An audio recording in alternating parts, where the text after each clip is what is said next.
Hello, and thanks so much for coming back. I am so incredibly excited for today's episode. Trigger warning, it is about mental health, so topics such as that come up as well as suicide. I also want to take a second to give a shout out to my super awesome coworker who was kind enough to hand embroider this adorable canvas tote bag for me that also has the podcast logo on it, which I'm so happy for. Thank you, friend. I'm going to post a picture on the website, bygoneechoes.website, if you'd like to check out her awesome work.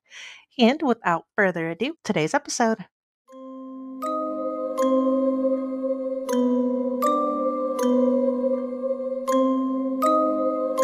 Bygone Echoes.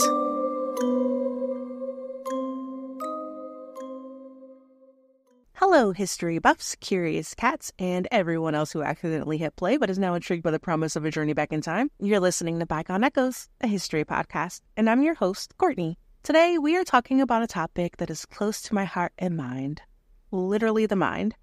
Mental health, to be exact, in the 19th century United States. But first, let's set the stage on a global scale. Picture this, it's the 1800s, a century teeming with revolutions, innovations, and, not to forget, interesting fashion choices. But amidst the corsets, big gowns, and top hats, there's a silent struggle happening, the understanding and treatment of mental illness. Now, to get why this is such a big deal, we need to hop around the globe a bit. In Europe, our friends are just beginning to shake off the cobwebs of medieval thoughts. They are starting to think, hey, maybe those suffering from mental illnesses aren't possessed by demons or cursed by witches, which is totally groundbreaking, right? The late 18th and early 19th centuries saw a shift. Places like England and France are dabbling in what they call moral treatment, kindness, compassion, and the radical idea that maybe, just maybe, people with mental health issues deserve dignity. Now, over in Africa and Asia, communities there have long integrated mental health into their understanding of medical and spiritual well-being. Traditional healers, herbal remedies, and community support play starring roles. It's not perfect, but there's a sense of belonging and care that's often missing in our Western narrative. And then there's the United States, a young country with big dreams and even bigger contradictions. As the 19th century rolls in, America is a patchwork quilt of ideas about mental health. Some folks are kept at home and cared for by family members in varying degrees of love and misunderstanding. Others, not so lucky. They might find themselves in almhouses, charitable housing provided to support the most vulnerable members of the community, such as the elderly, disabled, and poor, or those who just weren't able to support themselves. Almshouses were frequently underfunded, overcrowded, filthy, and not at all equipped to care for those dealing with mental illnesses. Any guest who was deemed difficult was abused either by their peers in the almshouse, flogged by the staff, or worse. Another option was being sent to prison without so much as a diagnosis, let alone treatment. It's a world where understanding is murky and treatment is varied.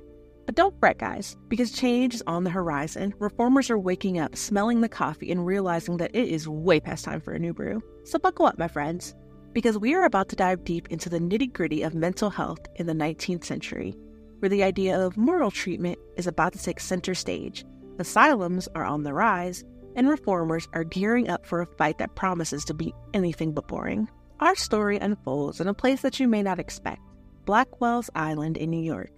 It's going to be bumpy, enlightening, and possibly even inspiring, because let's face it, history isn't just about the past. It's about understanding how we got to now and where we might be heading next. And trust me, you will not want to miss this. In the 1800s, the world was on the cusp of a mental health revolution, or at least the very beginning of what could be charitably called an understanding. And in the United States, things are starting to get interesting. America, land of the free, home of the brave, and unfortunately a place where the understanding of mental health was about as clear as mud. But the winds of change were blowing, and they brought with them some key developments that would shape the future of mental health care. First up, moral treatment. This was the radical idea that people with mental illnesses deserved kindness, compassion, and a chance at recovery in a supportive environment. Imagine that. It was like someone finally turned on the light in a dark room and said, hey, maybe we should treat people like people. Enter the asylum. No, not the kind you see in horror movies. These were institutions built with the best of intentions, a place for so-called moral treatment to take place. Large, imposing buildings surrounded by nature, where patients could theoretically live in peace and tranquility. The key word here is theoretically. But what's a development without its champions? Enter Dorothea Dix, a name that you may want to embroider on your heart. This woman was a force of nature, advocating for the humane treatment of those dealing with mental illness, and convincing the U.S. government to fund the building of 32 state psychiatric hospitals. Talk about a superhero without a cape.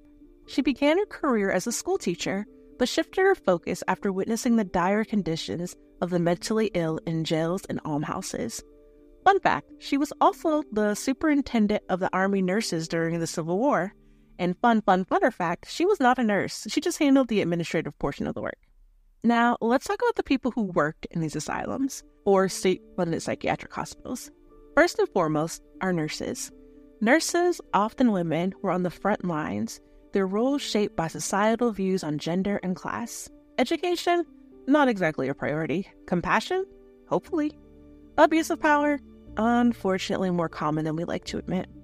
However, there were many nurses that took their roles to heart, providing care and compassion to their charges the best they could. The doctors were not much better off. The criteria? Be male, be white, have a degree that suggested you knew something about medicine. Actual medical experience? Not required. Actual understanding of mental health? Completely optional. This was an era when medical practice was as much an art as a science, and sometimes the art was more like finger painting. And then there's Thomas Kirkbride, architect, doctor, visionary. And he had a plan, literally a plan, the Kirkbride plan. Kirkbride believed in creating buildings designed to heal through their very structure, with long, rambling wings and lots of natural light. If architecture could cure, Kirkbride's buildings were the prescription. So, who were these treatments even for?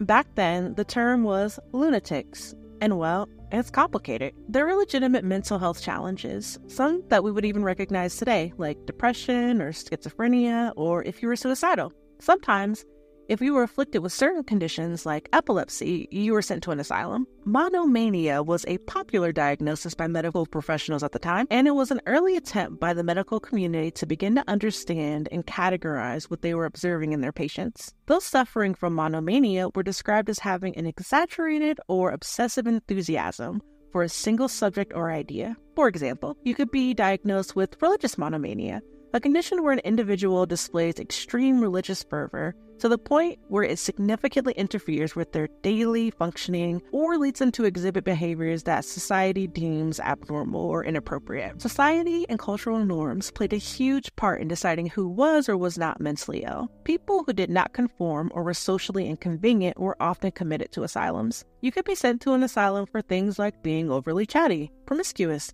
homosexual, or simply just being down on your luck. Mental illness, it often turned out, was in the eye of the beholder. And then the Civil War happened, a time of unimaginable trauma that would forever change the landscape of mental health care in the United States. Soldiers returning home suffered from soldier's heart, what we'd now call PTSD, and suddenly there was an increased need for care, compassion, and an understanding in a society that was ill-prepared to provide mental health care on such a scale. Many institutions were built or expanded to help meet the growing need. If you had money, you could end up at a place like McLean Hospital in Massachusetts. It was a pioneer in mental health care and understanding, and patients have included celebrities and famous figures. Patients were treated with kindness and compassion, although the institute itself has had its fair share of challenges.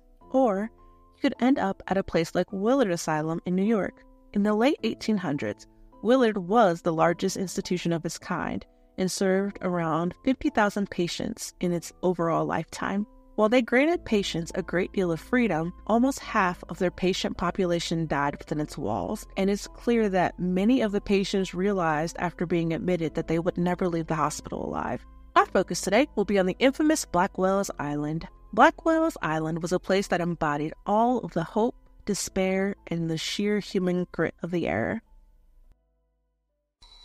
Picture it. New York City, bustling, expanding, and in dire needs of facilities for its less fortunate. Enter Blackwell's Island, the city's answer to a growing problem. The city of New York purchased the island in 1828 from the Blackwell family, with the vision of using it for charitable and correctional purposes.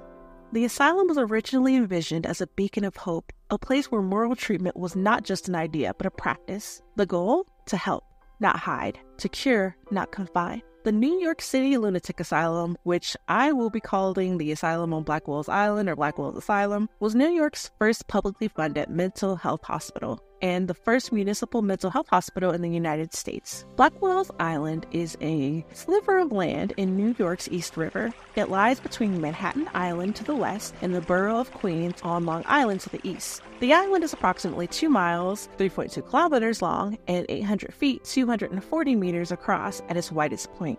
Historically, it was significantly smaller, but landfill projects have altered the size and shape over time. In the 19th century, access to the island was exclusively via ferry, a journey across the waters that separated the institutionalized from the bustling life of New York City. Once you arrived, getting around was a walk through a landscape filled with contradictions. It was very beautiful on the surface, but there was despair beneath. Blackwell's Island was a hub of activity. Hospitals, a prison, an almshouse, a workhouse, chapels, workshops, kind of like a small city dedicated to the outcasts of society. It is interesting, or at least I found it interesting, that they did not have a dedicated fire service, so if there was ever a fire on the island, they had to ferry the fire truck and the firemen across the river to the island in order to put the fire out. The architecture, not exactly Kirkbride's plan, but it had its charm. Long buildings, sprawling grounds, the buildings were designed with functionality in mind. Many of the buildings were designed in architectural styles that were popular in the 19th century, such as Gothic Revival and Romanesque Revival. These styles were often chosen for their imposing appearance, which lent the institutions a sense of authority. The asylum was the grand design by the one and only Alexander Jackson Davis. There was a central octagonal tower that sounds more like a feature from a fairy tale castle than a hospital, but it was meant to link these two sprawling wings, one for male patients and one for female patients, and it was ambitious and it was visionary and it was partially realized. Thanks to the ever-present specter of budget constraints, because what historical tale would be complete without them, the grand vision got a bit of a trim. So what we ended up with were 2 wings clinging to our central octagon, housing the heart and soul of the asylum, patient rooms, and those crucial administrative areas. From the moment its doors swung open in 1839, the asylum was overwhelmed, a victim of its own necessity. Designed to be a sanctuary, it became a symbol of the era's struggle with mental health, understaffing, overcrowding, and underfunding. To deal with this explosive need, those in charge built awkward wooden structures to house asylum patients. It's kind of like a mini village of mismatched aspirations and architectural afterthoughts. And initially, men and women were patients at the asylum. Patients were separate. The primary distinctions were based on gender, the severity of the patient's conditions, and whether or not they were violent, and their ability to work or participate in asylum activities.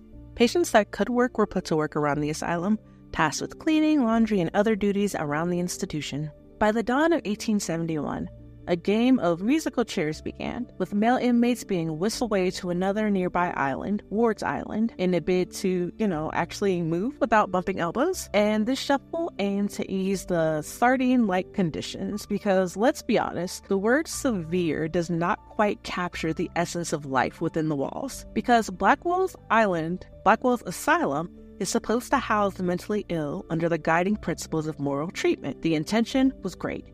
The execution was disastrous. Overcrowding was the norm. The care was not tailored, and the environment was optimistically therapeutic. It's here on this island that the stories of thousands unfold. Stories of suffering and neglect, but also of resilience and sometimes redemption. The staff, often undertrained and overworked, struggled against a tide of impossibility. The patients caught in a system that oscillated between neglect and abuse, sought comfort in a few rays of hope that pierced their shadowed world. It's through their stories that we learn and we grow and we strive for a future where mental health is not a stigma, but a shared human experience deserving of compassion, care, and dignity. Diving into the heart of Blackwell's Island, where the walls, if they could talk, would tell 1,000 stories of sorrow, hope, and resilience of the human spirit.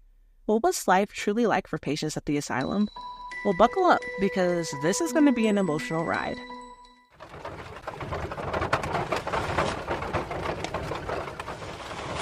Journey starts, not with a grand entrance, but with the rattling, bone-shaking journey of a police wagon trundling its way down what the locals call Misery Lane.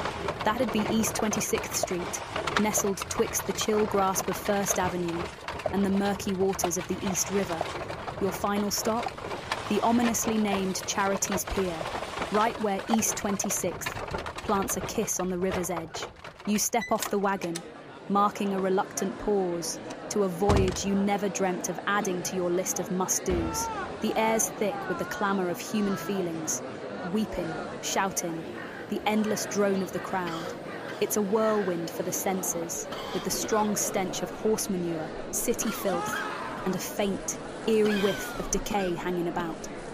Round you, some faces are marked with tears, while others are twisted in shouts. This spot's a meeting place for New York's most varied collection of souls. Each one there, a living, breathing patchwork of the city's stories. The atmosphere's charged with a blend of hope and surrender as a mixed crowd waits. The penniless brushing elbows with the beaten down, the uneasy mixing with the outlaws.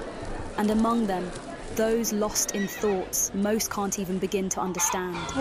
Then, like the turn of a page in a play, the ferry pulls in. Finally. It's not just any boat.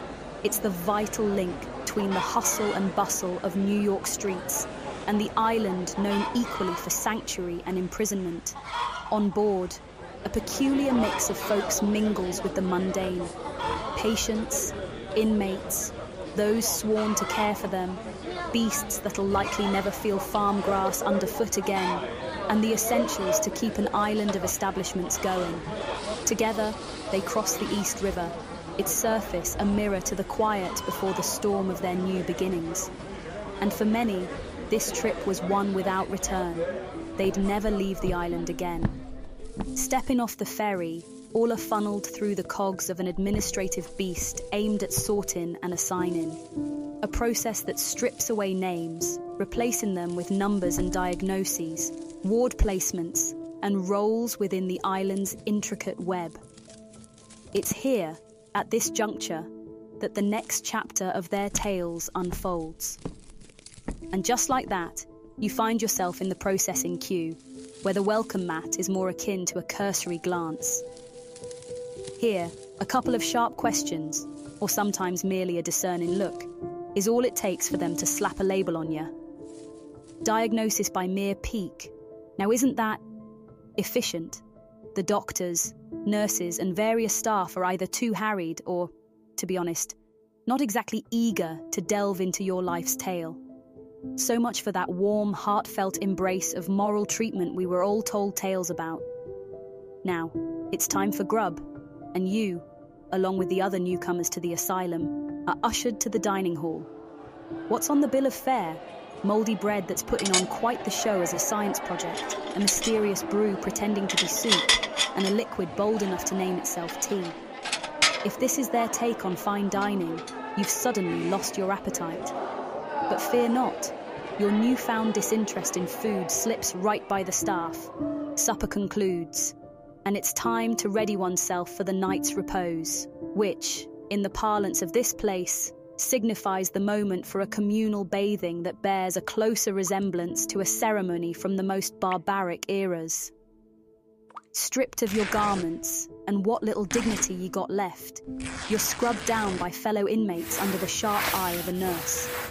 And oh, aren't you the lucky one? You're not first in line. After the one with the open sores, and another with a cough that could star in its own tale of horror. It's finally your turn. The waters turn from barely warm to a frigid sludge, and they scour ye with an ardour befitting a scullery maid tasked with cleaning the week's pots, leaving your skin to question its lot in life. The final indignity? A towel. Yes, a single towel shared amongst all. Because why waste a perfectly good towel on just one soul? The garb they give you here at the institution is a pure mockery. It is. Especially when you're bracing against the fierce New York weathers. A thin, baggy piece of cloth it is, thrown together without a care, hardly staying on your frame. As the sun dips below the horizon, you find yourself locked in what they kindly call a single-person cell, room, by the nurses for the night. You're left in the dark, with nothing but a thin, scratchy blanket for warmth. There's a straw mattress on the floor, doing double duty as both your bed and chair. Likely, you're sharing this cozy spot with at least 3 others, their minds mayhap touched or not by madness. The night, long and unforgiving, offers scant comfort from the day's trials. Good luck catching any shut-eye. If the stench of the communal chamber pot hasn't roused ye, then the biting cold surely has, given the time's belief that the chill had no bearing on the mental state. When your cell is sprung open, you and your mates are herded to the communal wash facilities, a sight far removed from cleanliness. Picture a trough setup, seldom scrubbed, a haven for sickness and despair. Breakfast is but a repeat of the prior evening's nightmare. Maybe this time ye attempt to stomach it despite your disgust.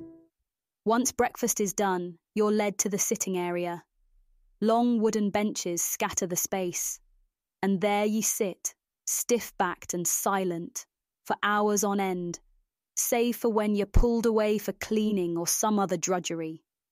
Patients are made to sit, upright, on these unyielding benches for endless hours. No shifting, no moving. Should you dare to try and find a bit of comfort, the nurses or attendants would sternly correct your posture. No reading, no games, no chatter during these hours. You just sat there.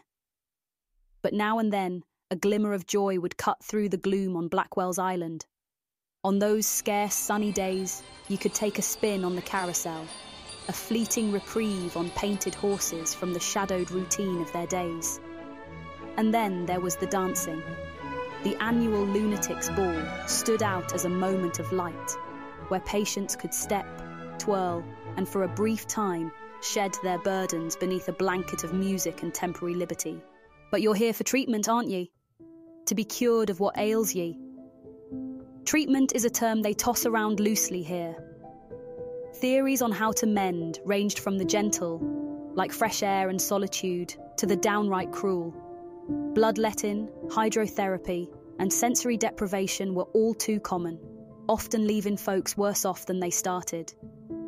Despite all the talk of moral treatment, which advised against restraining the patients, restraints were used. These included garments much like straitjackets, wrist ties, or being put in Utica cribs.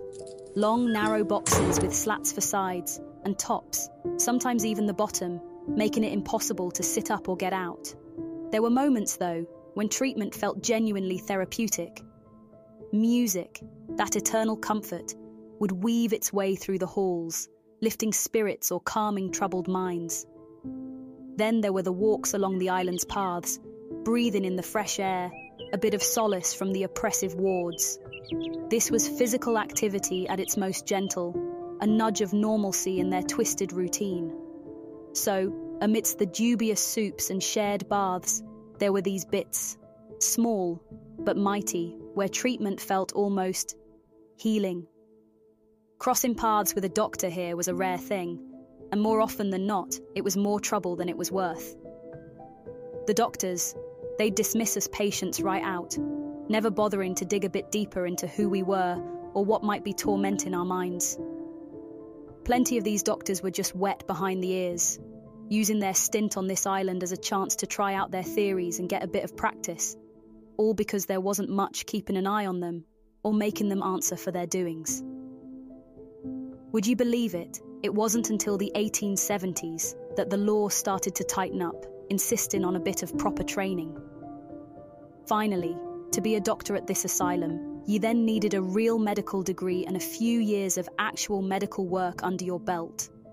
Mad, isn't it? Once a doctor got enough know-how in dealing with the likes of us, they'd typically be off as quick as they could, chasing after jobs that lined their pockets a bit better. Nurses, they were a mix of saints and sinners, if ever there was one. Some poured their hearts into caring for us, truly believing in the work they did. They had a real drive to look after us, to make a difference. But then, there were those who were just biding their time, happy for the roof over their heads and a bit of stability. And others, they wielded their power like a club, with mistreatment and neglect as common as the morning mist. Abuse, it varied from laying hands on the patients to outright bullying, to putting us through treatments that were more akin to torture. If you ever thought to complain to the doctors, it fell on deaf ears. The nurse's word was law, and that was that. Most days, we were under the care of these nurses, but with not enough hands to go around, they brought in help. And by help, I mean inmates from the nearby prison on the island, pulled in to act as attendants round the hospital. As Dr. Thomas Kirkbride put it, we were abandoned to the tender mercies of thieves and prostitutes, and let me tell you, it went about as well as you'd imagine. It's a grim truth, one that's hard for us now to fully grasp. The day-to-day existence of a patient on Blackwell's Island was filled with hardship, a true testament to the strength of those who lived through it, and a clear reminder of the darker chapters in our history of caring for the mentally ill. Yet, even in the deepest darkness, there were flickers of hope, tales of endurance, instances of compassion, proof of the indomitable spirit that refuses to be extinguished.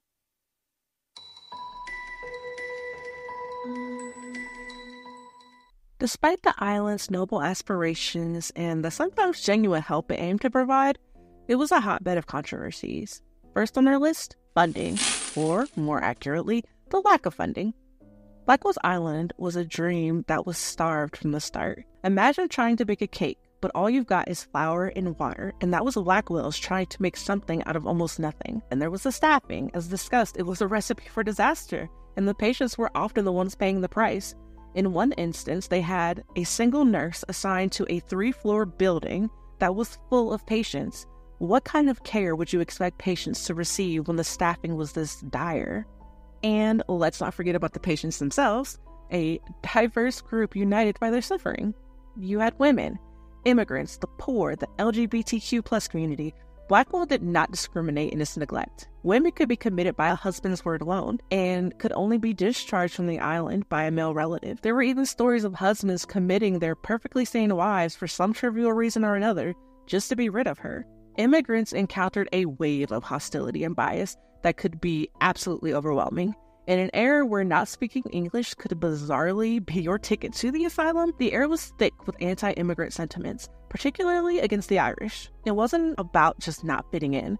Some doctors took it upon themselves to treat and diagnose individuals based on sweeping stereotypes, seeing through a lens clouded by prejudice rather than medical insight. And then you had the poor. In the shadowed corners of Blackwell's Island, the trauma of poverty wasn't just a backdrop, it was pervasive and crushing. For many, being poor was more than just a state of financial destitution. It was a one-way ticket to institutionalization.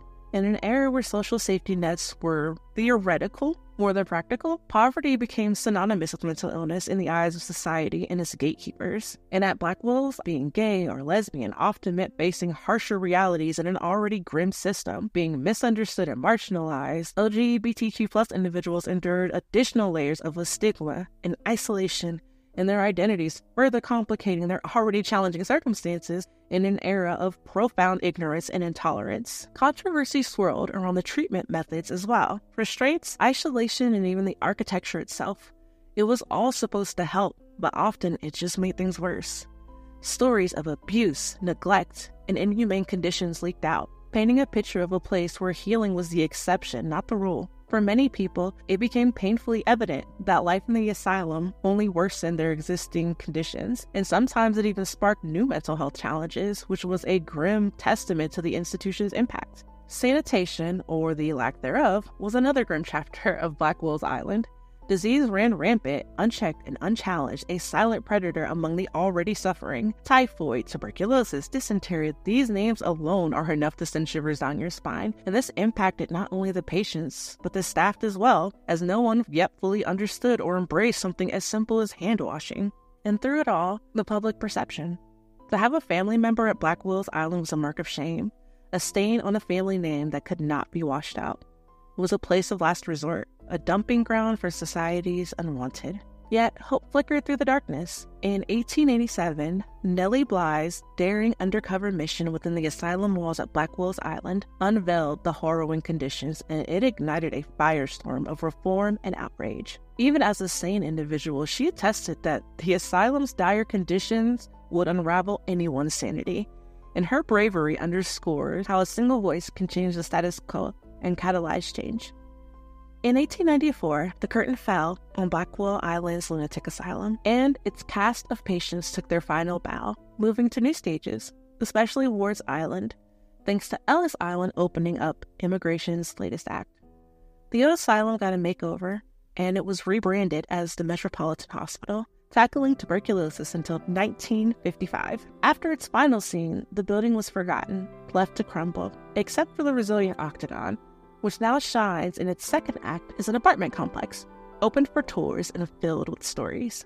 The island's transformation, from a symbol of isolation and suffering to what is now known as Roosevelt Island, a vibrant residential community, mirrors the journey that we, as a society, are on towards a more inclusive and empathetic understanding of mental health. Blackwell's Island and its 19th century counterparts were key players in the evolution of mental health care, shifting from scattered community care to a more organized professional approach. Yet, they often missed the mark, grappling with overcrowding, underfunding, and insufficiently trained staff, which spotlighted the urgent need for humane treatment and sparked a movement for reform.